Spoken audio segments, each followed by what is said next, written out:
Welcome back to the BrandProof podcast, interview number 2. We have a really great show today. Before we get started, I would like to suggest that you go ahead and like, subscribe, and leave a comment below. We would really appreciate it. And what do you think?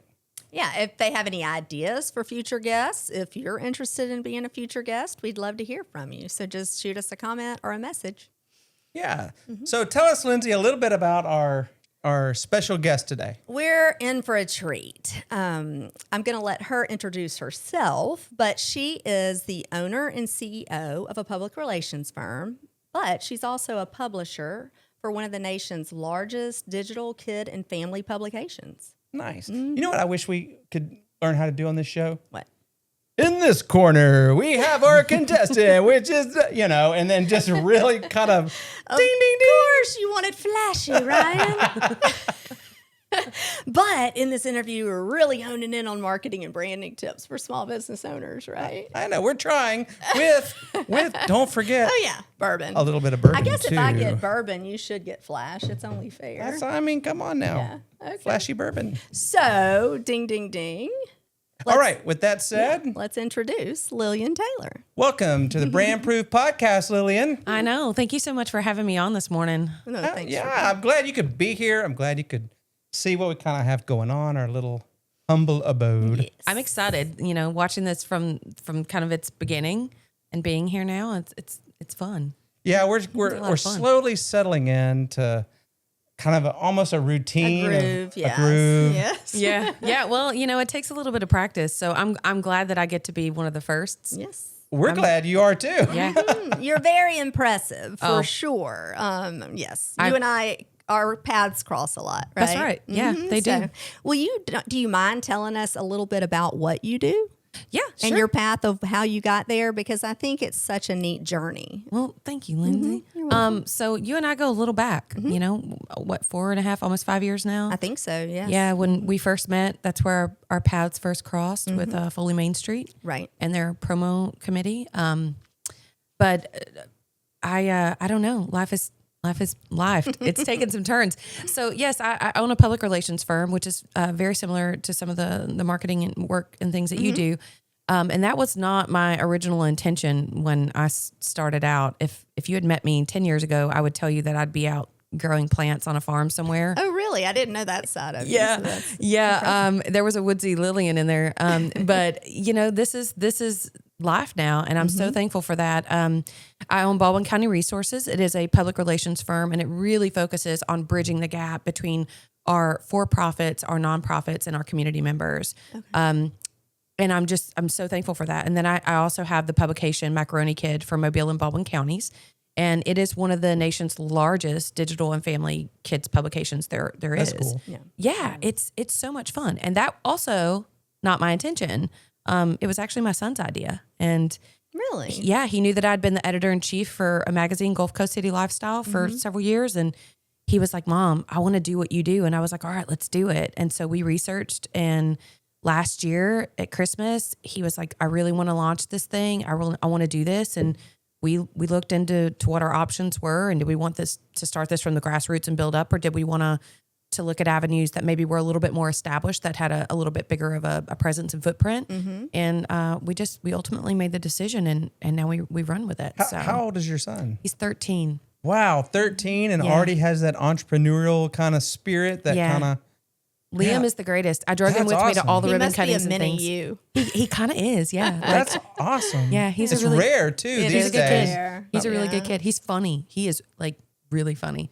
And kudos to you too, because parents sometimes they hear their kids give suggestions, but they don't always act Or dismiss on that, it or they dismiss it a little bit. But I mean, that's awesome that you guys are. He goes with me. He goes with me to do interviews and photo shoots, and he has been to ribbon cuttings and networking events, and Wow. he's sold it to his friends, and it's free. So there's Yeah. that. But it's great. It's great. Yeah, he has a great work ethic at 13.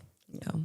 And I know that before you dove into the entrepreneurial side of yourself, you were working for different businesses as their marketing director. Is that right? Yeah, coordinator, you name it. I mean, I had to wear a lot of different hats. Right. When we get over into this field of community development and marketing, we never know what we're stepping into. Right. And that I think is one of the best aspects of what we do in public relations, because we're able to really kind of just go in and strategize, and we're very adept at identifying issues. Right. And that's kind of like our gift. So, when I first started out on this journey many years ago, it started off in the nonprofit sector, and then it kind of morphed over into healthcare and then real estate, and what was, something I was doing as a full-time income for these other companies became other companies that were meeting me at these networking events and were asking me for input and feedback. And then I started kind of this little side hustle for a couple of years. And then, the universe was like, it was, you're meant for it. You mentioned community development, but, and we were talking about this on the last interview with Rachel, but oftentimes, no matter the size of the business, sometimes people just get so busy, they overlook the importance of getting invested in their community in some way, whether it's a volunteer way or meeting people. What was your best strategy, or what do you give tips to your clients on how they should do that? Well, I think that kind of goes back to like, what are they doing? If it's healthcare or if it's real estate or nonprofit, you have to get to know your community members. Right. And that's what I really like to focus on the most, is sometimes we remove ourselves from the issue that we're trying to solve, and we have to keep that issue front and center. Absolutely. So, we need to be able to meet those people where they are. And I think so often people don't. They start a business and we have like this end goal in mind, but we forget there are necessary steps in that. So everything from being involved with your local chamber of commerce is really important. Local board and organizations, much like Foley Main Street. Also, just getting involved in your hyperlocal community. So if there is a city council or there is a nonprofit organization in the area that wants to get grassroots, like find out what your needs are and then come in as a problem solver, because there are plenty of problems to solve.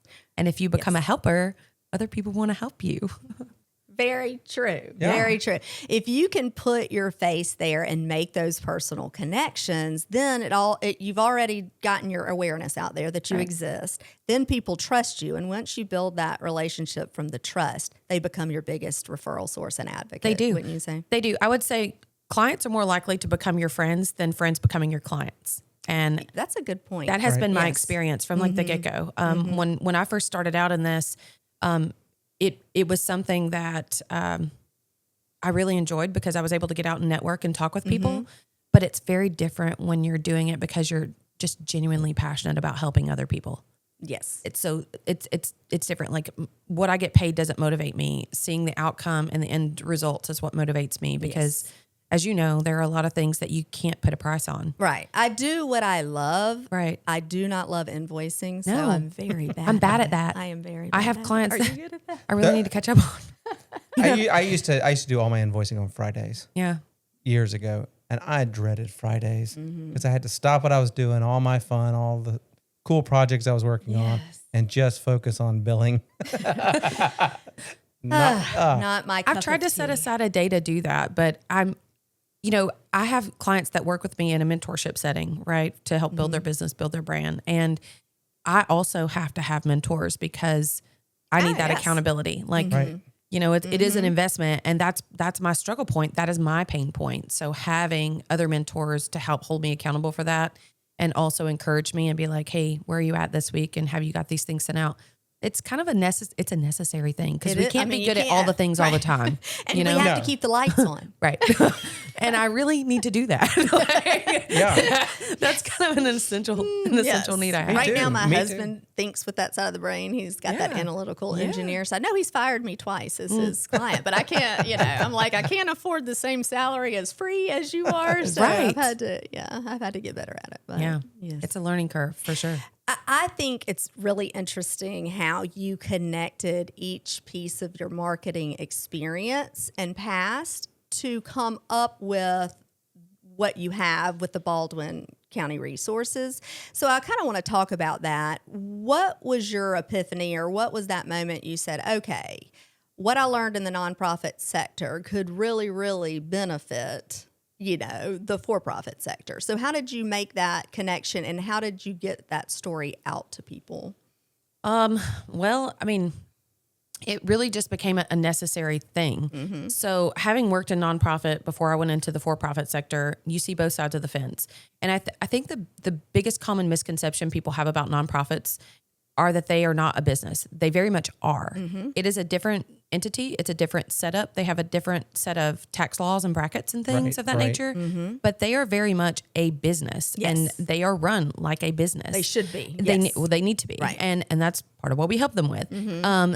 So they are there to service a need in the community, clearly, but they need for-profit businesses and community members. So if, let's say you have a nonprofit serving community members, whether it's food, clothing, housing, whatever, if you don't have the people to serve that don't know about you, you can't be a nonprofit.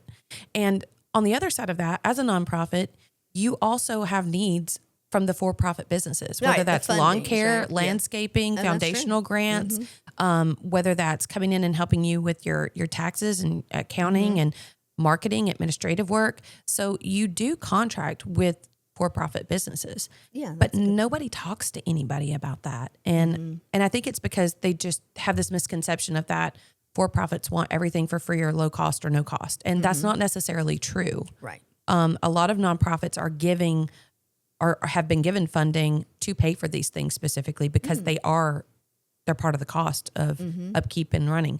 Now, it's great if we have a for-profit business that says, hey, we're willing to donate labor, expense, time, or whatnot, but we need these materials paid for. That's wonderful. But there is funding for that. So how, other than the job for the small business owner for-profit, how else do you help them benefit from that connection with the nonprofits? Well, it's gonna grow their business because these nonprofits, they are very much at the grassroots level involved in their community, or at least at very minimum they should be. And these for-profit businesses benefit by that because when there's a need that arises, and let's say that they're helping a client with homelessness or transitional housing or food or medical, they're going to refer that business out. They do, because they know that business. They have built a relationship with that, and that is the basis of everything I do with the work that I do. People have to have that rapport and that relationship built. And then it really it is a word of mouth thing more than anything. You may not get the social media highlights and the accolades like publicly, like people think they will. There are always opportunities for sponsorships and things at nonprofits, but more than that, you're building relationships. And I promise you that having a relationship with a business, with an entity, and having built that rapport is going to benefit you way more than any social media posting ever will. Right. And the internal culture, right? It is. Right. It just really is. And so I think there are a lot of barriers to break down in our community setting to kind of educate people on. And there are grants that are available. So that's also kind of part of what Baldwin County Resources does in bridging that gap. There are grants for for-profit businesses. Most people just don't know about them. There are grants, obviously, for nonprofit businesses. And if you're a for-profit business and you want to partner with a nonprofit business to help them fulfill that need, there's a way that that grant funding can be allocated to help you with that. So I think that there are just a lot of things, nuances that people just don't know about. So what all services do you offer then for small businesses? Well, I won't say everything. Sounds like a lot. Well, it is a lot because you walk in and you meet with people and they have an issue. And let's just say that their issue is nobody knows that we exist. We want to get our branding and our information out there. So like Lindsay can tell you, drafting up public releases or your press releases are really important. Having that media credential, the media contacts to be able to send that out to, but also just being so interconnected with the community, you know where to plug and play people at. And that's something that I've worked really hard to build over the last 5 years of my life. Would that be PR? So it is very much PR. Let's say that you're like, for instance, I had a real estate client that really wanted to get involved in the community because they're like, the community they know that we exist, but they don't know that we exist. Like, we live here, we love here, we work here. How can we give back? And I was like, let me plug you in with some nonprofits. Well, I have a good question. Someone asked me recently, and I am not a public relations person. I've never dealt with that, other than hiring you years ago. But outside of that, you're naturally a good public relations person. I'm a good person to pick people out to do stuff. But yes. But they did ask a good question, because when you hear the word public relations and PR, the question was, isn't that only for large companies to use? I get that. I've heard that recently, and I said, well, no, but I couldn't give a good response because I am not a PR person. Yeah, most people, one of the very first things they say to me is, we don't have the funding for that. And I'm like, you can't afford to not have the funding for that. Right. Because the moment you're not taught, we really lack in-person and social skills in this day and age. Right. Everything, you have a lot of armchair warriors, and Google reviews are everything, right, Lindsay? We just talked about this in a class recently. So it's one thing when you have an interaction with a customer. Let's say it's negative. They take to the internet. They're going to leave a negative Google review or Yelp review, or go on your Facebook page and leave a review, or God forbid a Facebook group, and it goes viral, right? Right. Like that's the thing here, especially where we are, people talk. Right. And it's not about what you know as much as it is who you know. Sure. And I think that's the way it is probably mostly everywhere, just kind of depending on where you are. That said, you get this negative review. How do you turn that pivot into something that's positive? Most people have a knee-jerk response and a reaction of they're not listening to really respond. They're listening and they're reacting.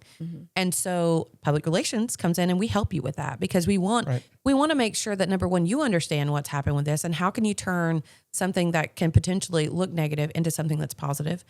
And how do you handle your marketing and your social media? How do you appear to the public? And I think the best of us learn by doing. I'm not perfect. And people are like, oh, well, don't you have it all together? No, not at all. But it's through my many faults and my many flaws and my many trials and tribulations where I have really, left myself exposed, that I think I have learned to turn that pivot and turn something that could have potentially been really negative in my life into something that's really positive. And so having that resilience and that focus, I think is one of the greatest gifts that God has given me. Oh, that's nice. Yeah. And you've brought the human element back, like you said, in this digital age. And all of that is important, but we oftentimes forget how important that relationship building and human element is. It is. I mean, what happens when we remove real in-person conversations? Yes. Right. And so one of the other things that we focus on are employees, and are your employees happy? If you're having a high turnover rate, why is that? Let's go in and let's look at the leadership. Just because you have hired someone that is in management or upper leadership does not mean that person is helping you in your business. Correct. And that's a really difficult thing to swallow sometimes for some of these companies. It's interesting because I had my daughter just graduated from college, and my son is still in college. But both of them, even though their career paths are different, their majors are different. I usually ask them, why don't you make friends with people in your class? Why don't you? Because they think like you. They said, Dad, nobody talks to each other anymore. They all are in, faces to phones. Yeah. And they don't look up. They don't converse. They don't. So I'm afraid that our youth are kind of growing up in this non-communicative world. Yes, they are.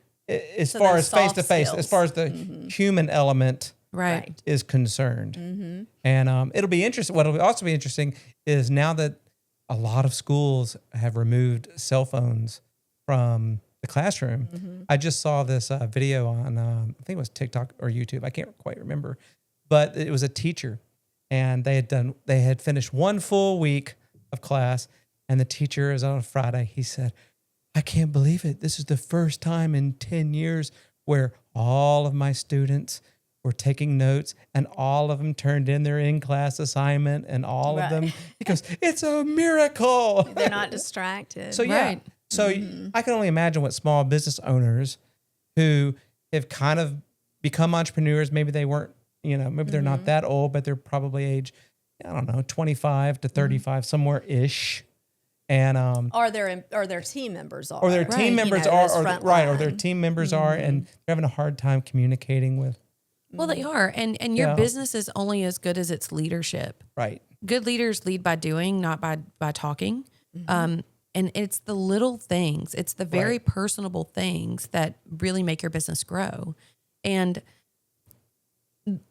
there are a lot of times whenever I meet with a small business owner, let's say they're an electrician or they're a plumber, or they have a very technical skill that they do, but their people skills are not on point. Right.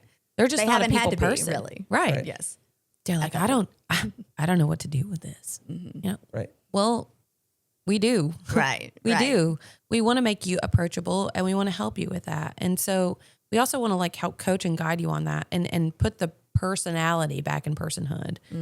That's really the only way you're going to be able to grow your business, because if people don't feel that they resonate with you and they don't have a connection with you and they can't identify with you, and big part of that is being vulnerable and just being real about things, you know, and taking ownership of that. And learning how you communicate. Exactly. Sometimes people aren't self-aware of communication. They think that it's only what they're saying, but not the other things. It's the body language. It's what you language, say, what you right. don't say. It's Yes. mostly what you don't say. right. Or the tone of which you're saying something. Exactly. So Or what if it's a bad situation and you've never really been, very verbal in the first place, and now you've got a bad situation. How do you? What do you do? What do you tell your clients, What do you tell your if they clients? have an angry customer? Well, it depends on what level of anger we're talking here, but I Right. think the first thing first is to remove like your feelings out of it, because feelings are not facts. Yes. Right. And you have to remember that. And then perspective is literally everything. Yes. So It's reality. It is reality. And when you have somebody that has had a negative experience with your product or your service, I want you to think about it really just from their perspective. Like, take you out of the equation and let's think about how they could possibly feel and why they might feel that way. And most of the time, it's not about you. It's not even about your business. It's how they perceived exactly the situation. And you don't know what that person has going on in their life. We all have things happening, whether that's personally or professionally, and maybe they had a really bad day or they were caught off guard or they've got some sort of like something going on, So it's taking a step back, and that's why you hire a PR professional, because we're going to help you with that. Some people you might not can afford a professional. That's true.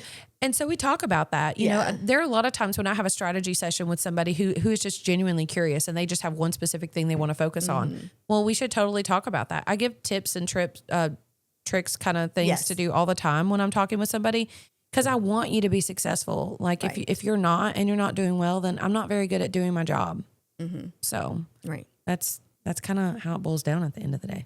And what about a negative review? Let's talk about those first. Like a Google review or just let's talk online Google review? review first, Okay. and then I'm going to talk about the little Facebook group second. But Yeah, let's do that. on the Google reviews, when a person, a business owner or marketing department or whomever gets that bad review, what is your advice to them if you're not managing that account? Do you ignore it? Maybe it'll go away. No, we don't ever ignore anything. Right. All publicity, whether it's bad or good, is still publicity, Right. And that has been said for many, many years, but I think that that's very true.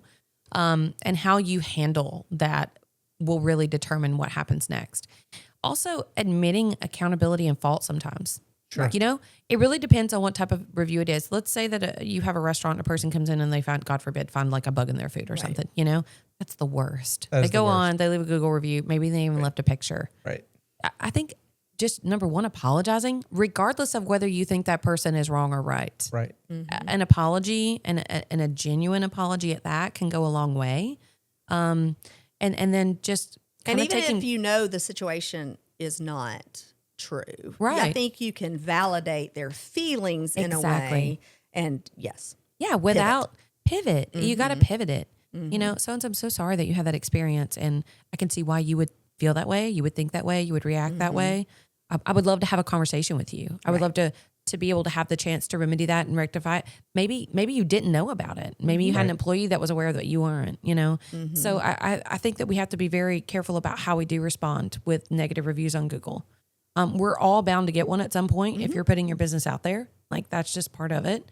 And the other thing I will say is that it's not a bad thing for everyone not to like you, which I think is contrary to most popular opinion. that's a very good point. And why do you say that? Well, because if you are for everyone, you're not really for anyone. And I have had clients, that potential clients that just are like, no, we do not want to work with you. That's great. I don't want to work with you either. Right. You've got to have that. Yeah, you have to have that. There's a that certain vibe. level standard of excellence that I have for myself, the integrity that I work with, and that I expect of businesses. And if I don't feel that you are in alignment with that, or I feel like that could be jeopardized for my future at some point, And I'm very clear and upfront about that. And sometimes I've been told like I'm too intense.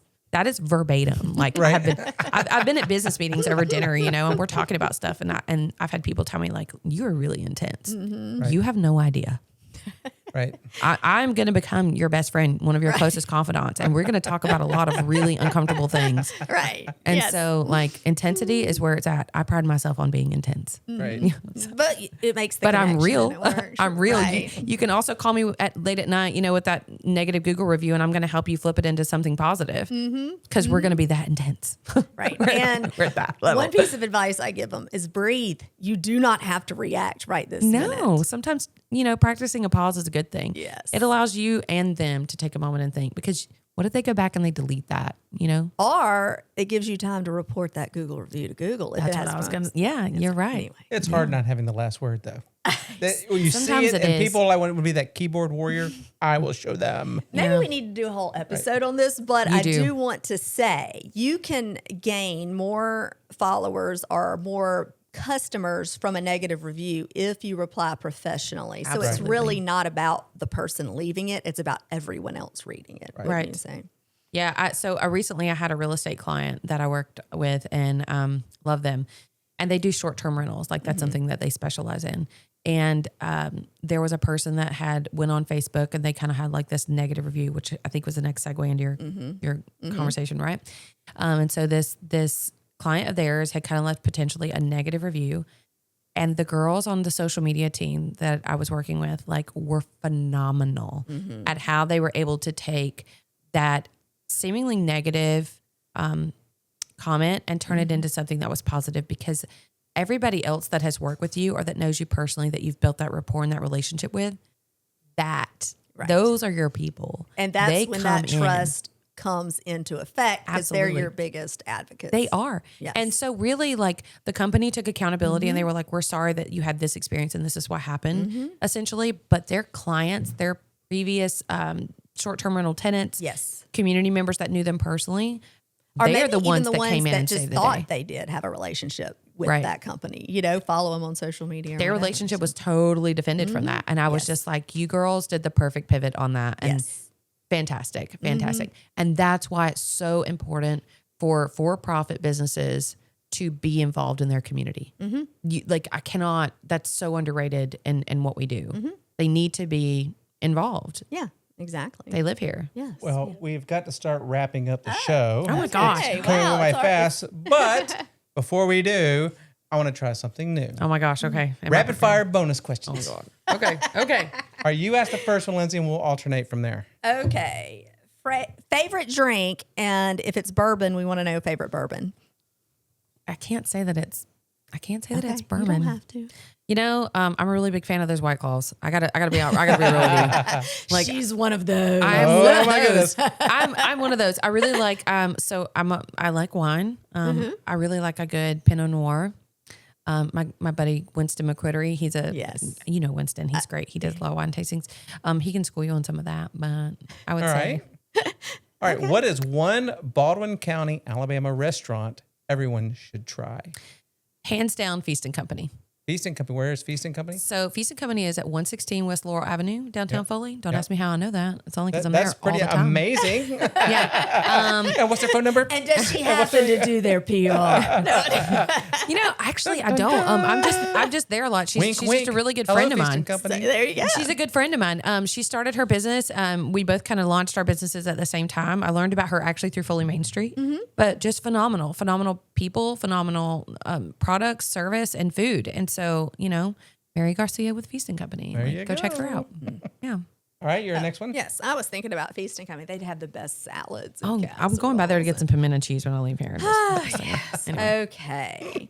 What is the most underrated marketing tool, in your opinion? You.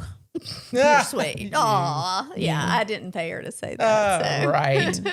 It really is. I mean, it's you. It's your voice. It's your authenticity. It is your words. It's your actions, and it's your Thought she was candor. talking about me. It is you. I mean, it's you. It's you. It's your just people. joking. I'm telling you, it is. It's your people. It's your Yeah. attitude. It's everything. It's you. It starts with you.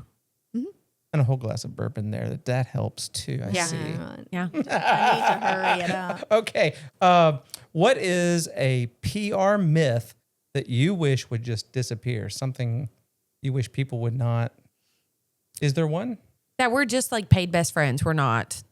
We deal with a lot of issues, and we're problem solvers first and foremost. Right. And we're here to help you, and we're here to help your business grow. And if we weren't in this for the right reasons, we would not be in business or very good at our jobs for very long. So I like it. Yeah. And then the first thing you notice about a business or brand when you meet them.